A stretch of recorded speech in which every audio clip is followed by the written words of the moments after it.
Hey everyone, I'm Joel Green and welcome to Curiosity Quest Looks Back, the show that explores what you're curious about regarding our past. Well, today our quest letter came to us from Isabel from Los Angeles. Isabel wrote, "Dear Joel, I'm curious about where oranges come from and how many do they make in a year?" Well, Isabel, because of you, we are in downtown Riverside at the corner of Arlington and Magnolia at the parent Washington Navel orange tree where it all began. So on today's episode, we're going to explore the citrus industry and learn how it helped shape this city. So let's begin today's Curiosity Quest Looks Back.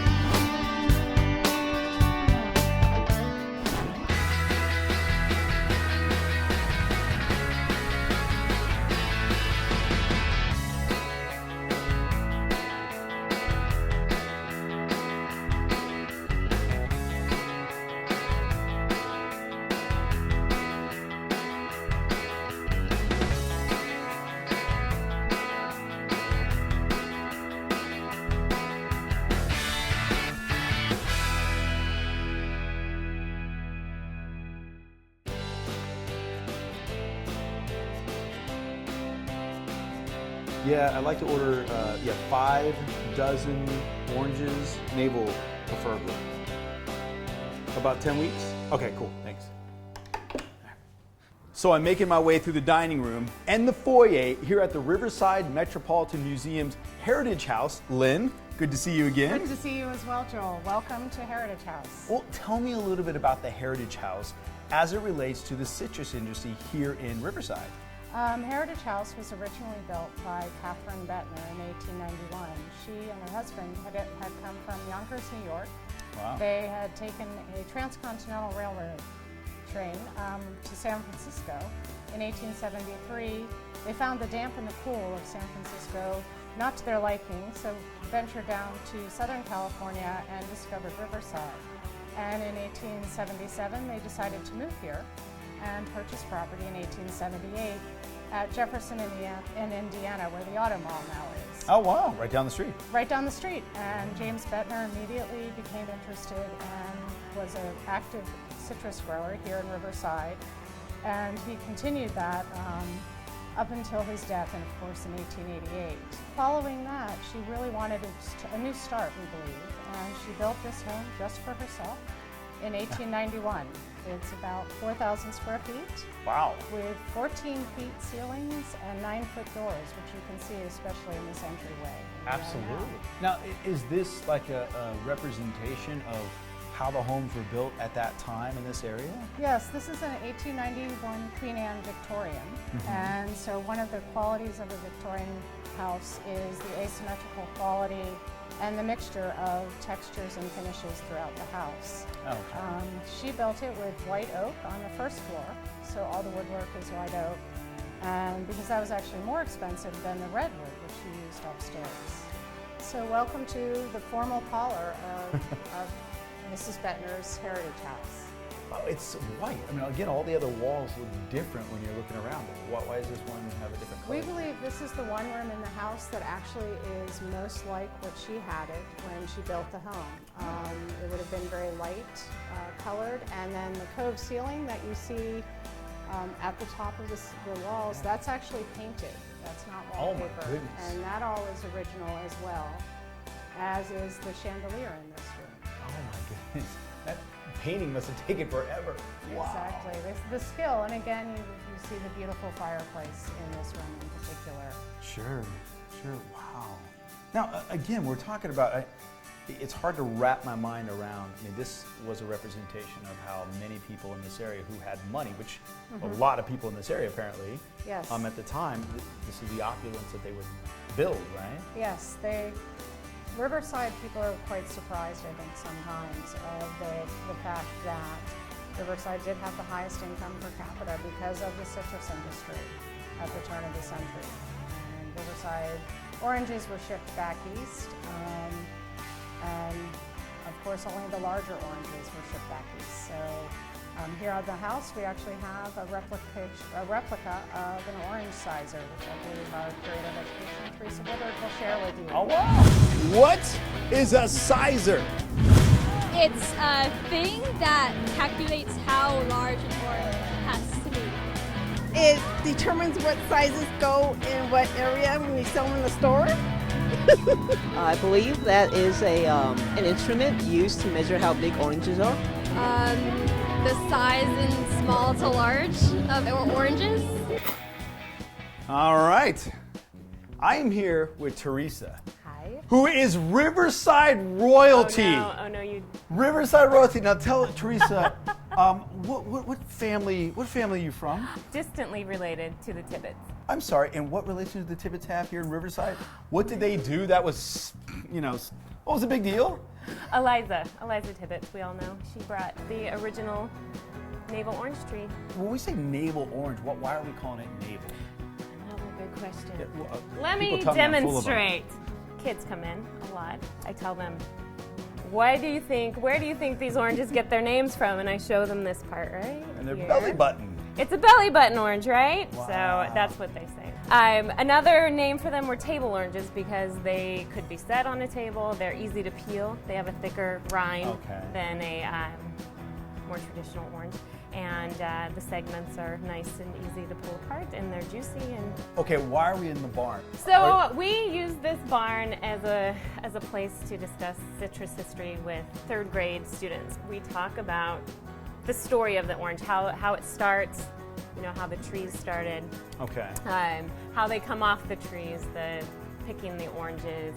Now, somebody was telling me that only the large oranges left Riverside. I guess they're worth more money, right? Exactly, and that's where this machine comes in. Okay. This machine is how they would determine which oranges were the prime oranges to sell on the market. So do we have a way to size We this? do. Oh, okay. So do you want to pedal? Yeah, I'm pedaling? Wow, I didn't... There's no plug on this lovely machine. Just like So a bike? It's a bike, just pedal. And as you pedal, you see this is like our little conveyor belt. The ones that are the further down are the ones that Right, so our premium oranges are down are here. here. Okay, so they'd have these fancy labels that would highlight Right, and... exactly where they were Right. from. People would look for the Riverside brand or Riverside on them.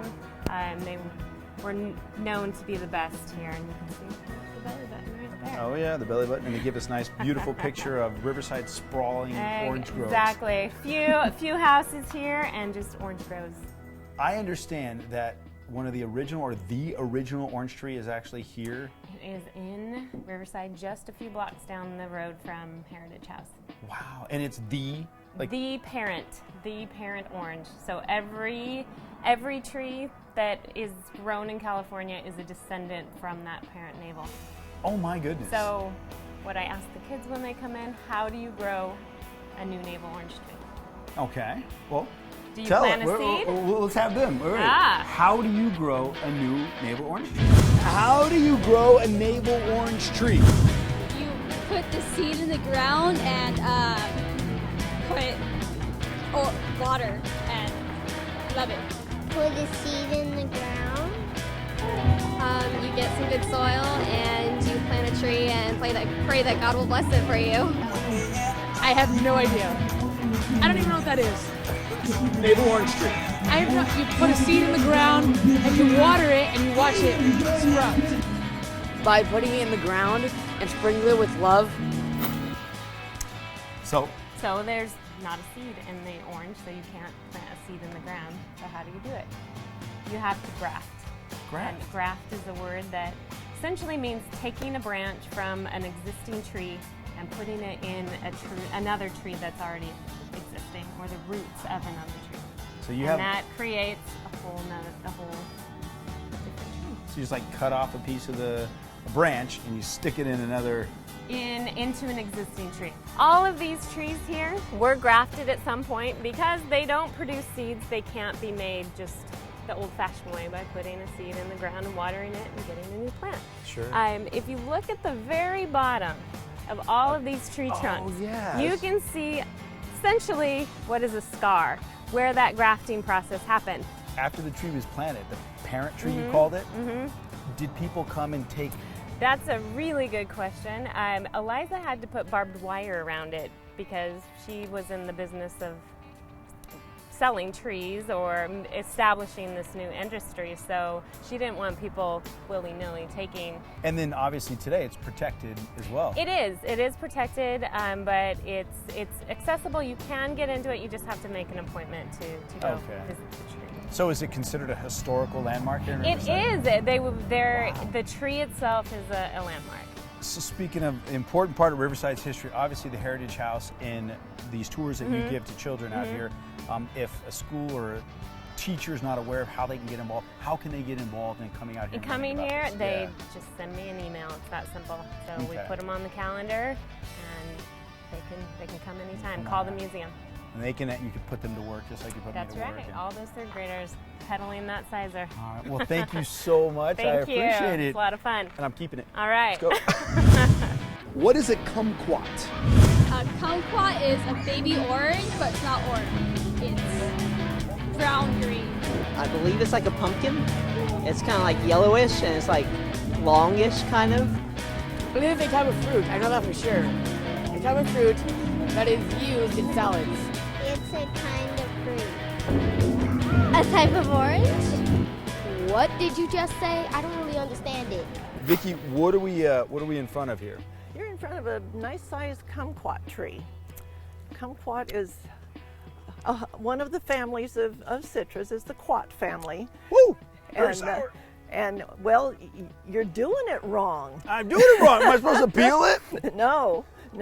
The idea is you eat it like a grape and you chew it up all at once. The outer skin is sweet and the inside is sour. And if you chew it all up together, you get a combination and it's much more pleasant. Okay. Okay. I'll take your word on it. You got it? Nonetheless, what are we looking at here on this tree? When we get into looking closely at the blossom, you can see how here it's just a little wad of blossom, and then the leaves open up, and as they fall off one by one, we get to a piece of fruit right here. That is actually a kumquat. That little green ball. Oh my goodness, is that is a so kumquat. small. Yeah. And what are the bees doing in order to help with this process? The bees are getting the nectar from it, and they're going from tree to tree, and that's helping to activate the process from one tree to another. Fun fact, fun fact, fun fact. Here's your fun fact. By 1940, there were 3 million navel orange trees in California. So tell us, when it comes to this area, obviously we are learning how important and how this area grew as a result of citrus industry. What was the orange that changed it all? I keep hearing a name that pops up. What's the orange that made it it's just... the Washington Navel. Okay. The Washington Navel. Now, it came from Bahia, Brazil, and some people still refer to it at times as the Bahia orange or the Brazilian orange, but it was given the name Washington Navel because it came to Riverside via Washington, D.C. Oh. The Department of Agriculture. I'm sure you've heard of Eliza Tibbetts. Oh yeah. Eliza was a resident here, and she had kept in touch with a friend that worked at the Department of Agriculture in Washington, D.C. And she learned about this unusual orange that was growing in Brazil. Had no seeds, very juicy, had a thicker skin, and it peeled easily. And the real clincher, it was ripe in the winter. Ripe in the winter. Right? That was the key. Were there other places in America that were able to grow trees like that? There isn't. No. This is why we were that's why we were the second gold rush, because we had a product basically that no one else had. I mean, we had a whole region of it. It wasn't just Riverside. It grew beyond Riverside, but it started here, and we had a product that wasn't anywhere else. And when we reached the point of being able to ship that via railroad across country to places like Iowa in the winter, what do you think happened? Oh, they're like, well, send us more. We want more. This made Riverside the wealthiest little city in the nation, the highest per income capita in the nation at the turn of the century, based on the citrus. Well, Vicki, I appreciate your help, and thank you so much for sharing with us It was fun. and for the Kumquats. What is a packing house? Packing house? Are you talking funny?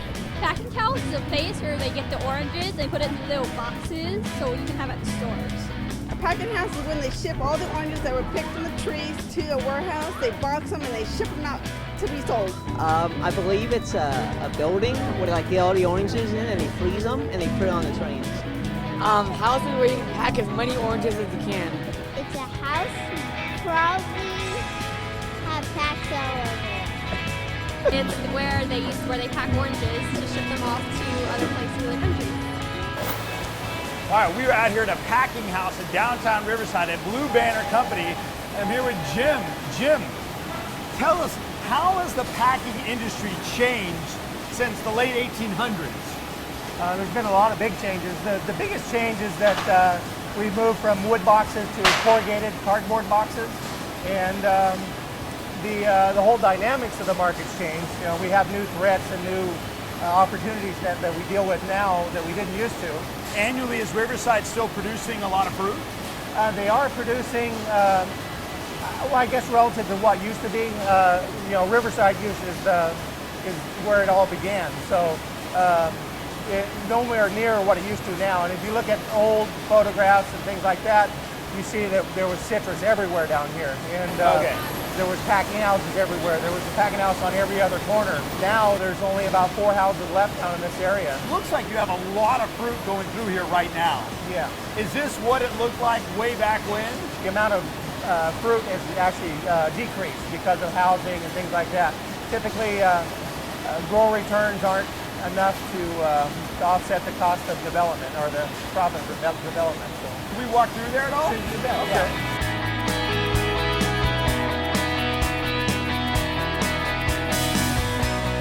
So earlier while we were at the Heritage House, we saw how they sized oranges. You had to do it by you had to pedal and they would go off in different sizes. You still do it that way? No, no. Wait, somebody's not pedaling down below? No. What's happening now is it's all done electronically. So it goes through a series of cameras. It looks at the X and the Y axis and sorts it accordingly based on size. Cameras? Cameras, yeah. Are there any other differences that you can think of from the way it was done back in the 1800s to it is today in terms of packing? In the past, there was everything was hand packed. Now they have automated machines that packs a whole layer at a time in a box. And so interior quality, they can actually check sugar levels in the fruit now when it's being packed. It's just the electronics have really made it go forward a lot. So the basic principles are the same, but the electronics have made things a lot easier. Jim, what's the history of this company? I mean, is it still owned by the original family? It is. Originally, it was started by Weiser Mazzetti back in the mid-50s. And then when Weiser passed, his son Tom Mazzetti took over the company. And then his son Vince is involved in the company, and he'll take over once Tom moves on. It's funny because we've learned that a lot about the citrus industry. It stays in the family pretty much. Yeah. Jim, I appreciate the stop. Thank you so much. We'll take our 8 pallets and we'll be out of here. Take it. What made Riverside famous? The oranges. I gotta say the baseball team over there, and the great soil they have for growing oranges. The oranges, definitely the oranges. All right. I would say they're beautiful, how beautiful it is, and their production of oranges. All right, we are out in the historic citrus greenbelt here in Riverside, and I'm with Chris MacArthur. Right. Am I saying it correct? Absolutely. All right. Now, a council member as well. We're right off of Adams Street up here. Tell me a little bit about this area as it relates to your family. Well, my family actually moved here in 1963 to this street, but my father, who will be 99 in September, actually came here in 1931 as an orphan. He was the oldest of 6 children at 16 from upstate New York. And when he first came out here as a high school senior, he was coming from 40 below zero to Riverside, which was probably 70 or 80 in the spring. And he said, this is where I want to live. So in 1963, after living in California and owning citrus in Riverside since 1946, he moved to Adams Street in 1963. And that's how I came to Riverside. How much of this is left here in Riverside? Well, it's unfortunate. I mean, we're trying to create incentives for people to come back and replant the greenbelt. We still have about 60 acres that we actively raise and grow in the greenbelt, but we're trying to find different incentives for individuals to come back, build houses, replant. We'd love for them to plant citrus, but there's a lot of other uses. They could be other grove uses like avocados or walnut. You said 60 acres. Is that just within your family, or just within our family? Oh, no kidding. And then we're standing on part of that. This is a 5 acre. This is a 5 acre parcel. And actually, the voters of Riverside back in 1979 and then reaffirmed it in the 80s created our citrus greenbelt, which is 1 house per 5 acres. These are all navels. That's what we raised. That's what made Riverside famous. We've got the parent navel orange tree, Eliza Tibbetts, but the navel orange was what created the second California gold rush. Chris, can we walk this way? Sure, absolutely. And can we pick oranges right now or no? Well, I mean, what about all these trees? Unfortunately, this time of the year is not. We've got. They're green. They're green. They're not limes. They're green. They're green. Oranges. But in another 6 months, when we get into December, January, that's the peak harvesting. Well, really from December all the way through April is the peak time of the year. So let me ask you this. Obviously, before we started, you being a council member, you have another career, and you have acreage here. How often do you still spend out here? I'm out here all the time. Really? I don't have a lot of free time. But the great it's a great release if you, and that's why I encourage farming is not for everybody, but for if you're stuck to an iPhone or a phone all the time, it's nice to be able to come out and actually do some physical work in a grove and be away from all the confusion. And I think a lot of folks, there's a lot of therapeutic benefits to raising a crop, and I certainly find that. Fun fact, fun fact, fun fact. Here's your fun fact. Every navel orange tree in California is a descendant from 2 parent navel trees. Is it safe to say that this citrus, it built Riverside? Absolutely, absolutely. There's no question about our initial founders were Civil War veterans, but after that, the real being able to get water, the Gage Canal, that created the development of the groves, and that's how it was marketed. There's something about the old pictures of seeing the 60-pound crates where they had the label that was attached to the side of the crate, and it was really advertising in the most sense, but it was beautiful pictures that created this idyllic, almost utopia, which was Riverside, and that's what brought people here. Not necessarily, obviously the oranges, but I think the citrus labels is what really was the advertisement that brought people here. People would look at that and they'd look out their window where they lived, and it was 20 below, and they saw snow piled up, and they said, "That's where I want to go." I want those hills of oranges and all that color and sunshine. Exactly. Absolutely. Wow. Well, I would thank you so much for your time. Appreciate it. I appreciate it. I want to thank everyone involved in today's show, as we just got a glimpse of the history, the gold rush that took over Riverside back years and years ago. If you are curious about something, let me hear from you. Go to curiosityquest.org, click on the Send Us on a Quest link, and simply tell me what you're curious about. And it could be you that sends us on a look back. And remember, every great adventure begins with just one person's curiosity. So I wonder, what are you curious about? I'm Joel Green, and I'll see you next time. You can't sample any oranges or anything? Not today, unfortunately. Come back in January. Grow! What is a kumquat? A vegetable. Like a squash. Ish. It's a fruit? Yes. All right. Assistance from I need kumquats? All right. I'm vegan. This is sad. Oh, it's a fruit. A little orange fruit. It's in the orange family. People ask me all the time, how do we put together Curiosity Quest? Well, if you want to know how we do that, visit us on YouTube so you can check out some behind the scenes of how we put together Curiosity Quest and become part of the CQ Nation.